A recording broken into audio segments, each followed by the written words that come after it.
Salut, ça va? Vous connaissez Aquaman Rebirth? Alan, je suis désolé, mais on en a déjà parlé la semaine dernière. Non Marc, la semaine dernière je te parlais du comics Aquaman et du run de Jeff Jones. Là je te parle d'Aquaman Rebirth et du run de Dadamnet. Ah d'accord, ça change tout, désolé. C'est quoi un run? Je t'expliquerai ça un autre jour. En 2016, sortait aux États-Unis DC Rebirth, une initiative destinée à relancer toutes les séries de l'univers DC au numéro 1. En 2011, après le crossover Flashpoint, DC Comics avait rebooté l'ensemble de ses séries avec les New 52, qui, durant ses 5 ans d'existence, a eu affaire à des choix éditoriaux plutôt discutables. 5 ans plus tard, DC Comics tourne donc la page de cette période et relaunch ses séries avec l'initiative Rebirth.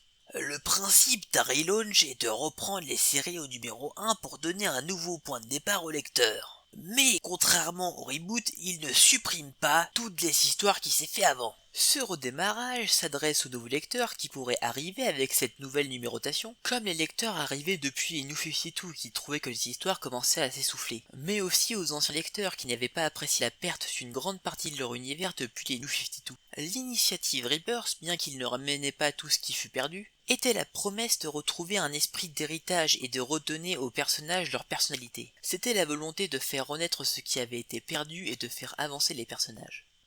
C'est quand même de sacrées promesses pour l'éditeur. Et pour le coup, l'initiative Rebirth fut un succès commercial et critique apprécié aussi bien par les anciens que les nouveaux lecteurs. Bien que certains titres soient discutables par leur qualité, la grande majorité du Rebirth nous offre de bonnes histoires et il y aura forcément une série dont vous apprécierez les qualités. Des personnages perdus sont de retour comme Wally West, Nightwing retourne à Blue Devon, Green Arrow reprend son combat pour les plus démunis, Batman travaille en collaboration avec toute la patte féminine dans une super série d'équipes, Superman doit éduquer son jeune fils et Aquaman doit gérer sa nation au mieux. Aquaman doit gérer une nation? Première nouvelle.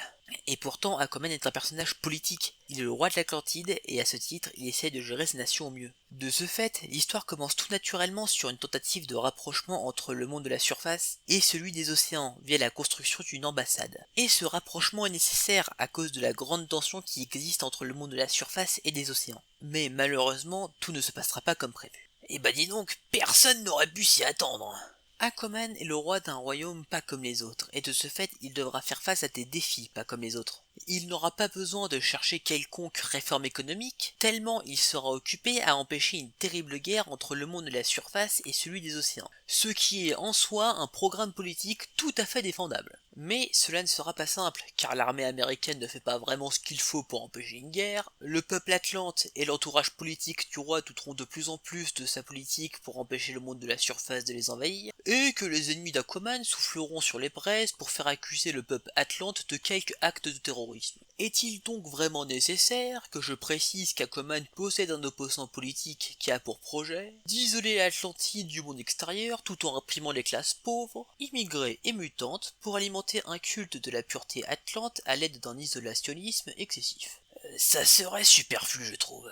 Bref, Aquaman Rebirth est un titre très intéressant à lire, grâce à une histoire prenante d'Aquaman, luttant autant qu'il peut pour la paix, mais qui se retrouvera de plus en plus isolé. La paix est un concept fort simple, mais il est bien compliqué de l'avoir. Et cette histoire des plus intéressantes sera accompagnée de moult dessinateurs, et c'est bien dommage. Ah merde!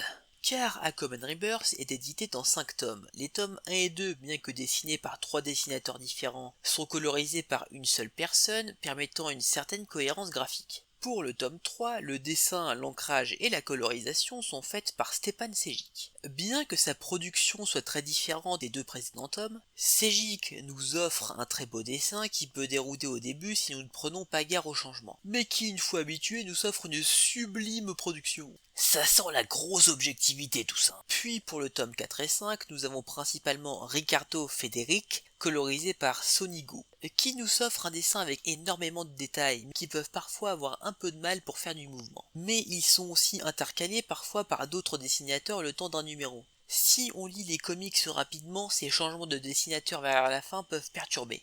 C'est fort dommage tout ça.